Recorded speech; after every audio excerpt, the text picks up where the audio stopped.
Olá, sou Germânia, professora da Educação Básica do Estado do Ceará, com uma experiência acumulada de 10 anos na área de desenvolvimento voltada a servidores da gestão pública do Estado do Ceará.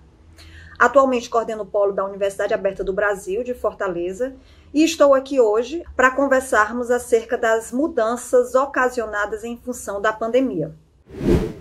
Acumulamos atualmente, iniciando agosto, com mais de 16 milhões de casos confirmados de Covid. O Brasil configurando aí como um segundo lugar no que diz respeito à contaminação e a número de mortos, né? Um segundo lugar triste, um ranking no qual não gostaríamos de participar, ou pelo menos nessa proporção. E aí, observando que de março para cá, nós tivemos um cenário que nos levou a mudanças de forma imediata, de forma a realizar um planejamento em tempo recorde, no sentido de transitar as nossas atividades antes desenvolvidas de modo presencial, para que agora elas estejam sendo desenvolvidas de modo remoto.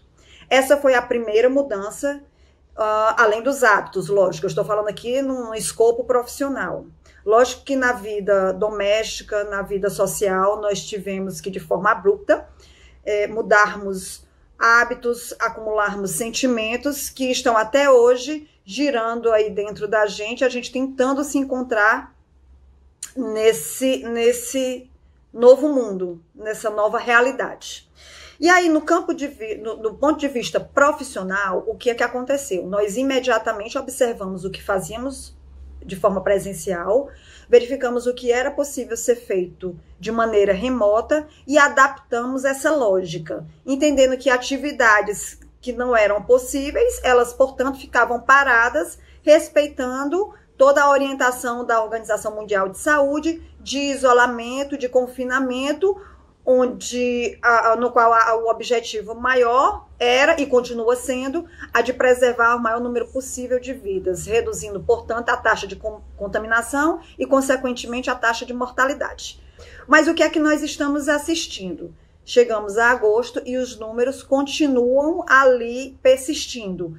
A questão do número de contaminados, a cada dia nós temos um número que nos deixa ainda bastante assustados, né? Isso, nós não nos sentimos confortáveis ainda para que tenhamos as nossas atividades retomadas, ou pelo menos todas as atividades da cadeia produtiva, retomada de maneira satisfatória ou próximo do que era antes do cenário da pandemia.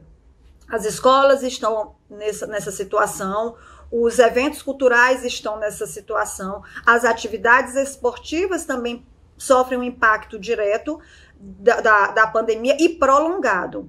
E eis a questão, nós estamos num cenário de estágio prolongado dos efeitos da pandemia nas atividades de rotina ou ainda nos grandes eventos. E como nós, que estamos na rede pública, estamos vivendo isso? Como nós estamos nos transformando para que estejamos a considerar esse cenário e a entender que, para além de um trabalho remoto, esse contexto provoca outras alterações, né? Tanto que eu digo que mudança gera mudanças. No que o impacto prolongado da pandemia nos traz, em termos de desafio, a necessidade de olharmos para o que fazemos e entendermos que não basta mudar do presencial para o remoto, é preciso avançar nessa mudança. Então nós temos aí, primeiro desafio para as escolas de governo, a questão da formação continuada de seus instrutores, no qual se altera o formato de socialização de seus saberes. Do ponto de vista dos eixos que compõem as formações que são desenvolvidas pelas escolas de governo, eu vou tomar aqui alguns exemplos. O administrativo financeiro, cujos processos licitatórios com suas modalidades são todas pensadas, todas não, mas em parte pensadas para aquisição de produtos, foram pensados para aquisição de produtos que estão sendo utilizados ou que deveriam ser utilizados na modalidade presencial. E aqui afunilando o exemplo da merenda escolar. Nós estamos, desde março, com a suspensão das aulas. Nós temos as escolas públicas, que atendem mais de 80% das crianças e adolescentes na faixa etária correta. Nós temos essas escolas que fizeram toda a sua aquisição pensando no momento de aula, no momento presencial de aula. E que, diante do cenário da pandemia, suspenderam suas aulas e tiveram, então, que pensar em como dar vazão a esses alimentos que haviam sido licitados para a merenda escolar.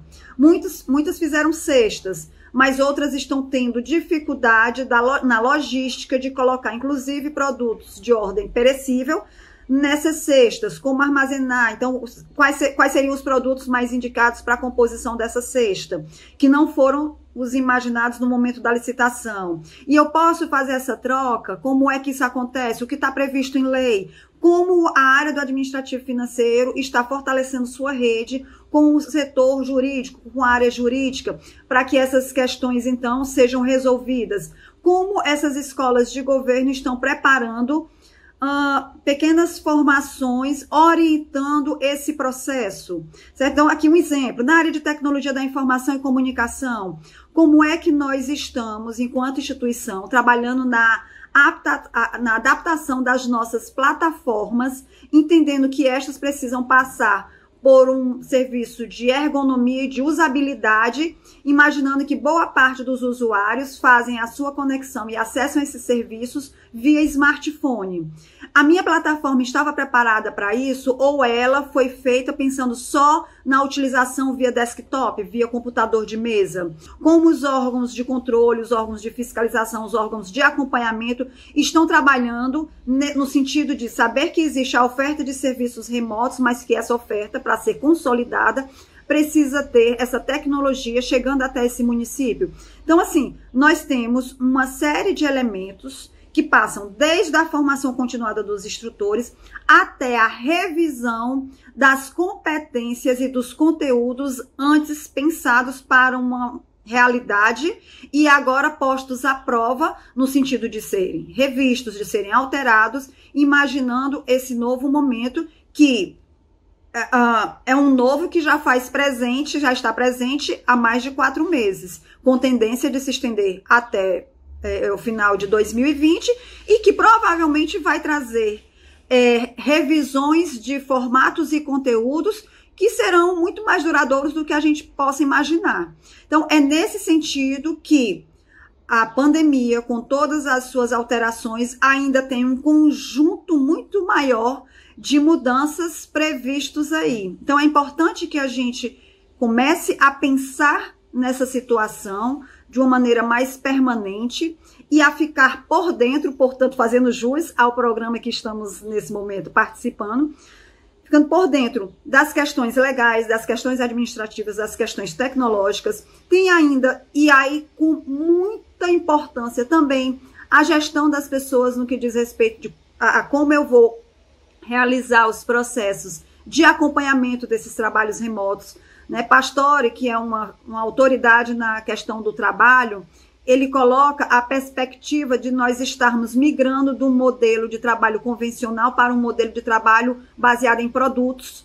E talvez essa seja a alternativa transitória nesse momento, a gente pensar em acompanhar nossas equipes de trabalho no que diz respeito à definição de produtos, a questão do planejamento estratégico também, né? Isso, as instituições permanecem com as suas missões, com os seus princípios, mas a gente vai verificar aí objetivos estratégicos sendo alterados e isso gerando um efeito dominó no que diz respeito a toda a cadeia envolvida nesse processo de planejamento. Então, observem, nós temos aí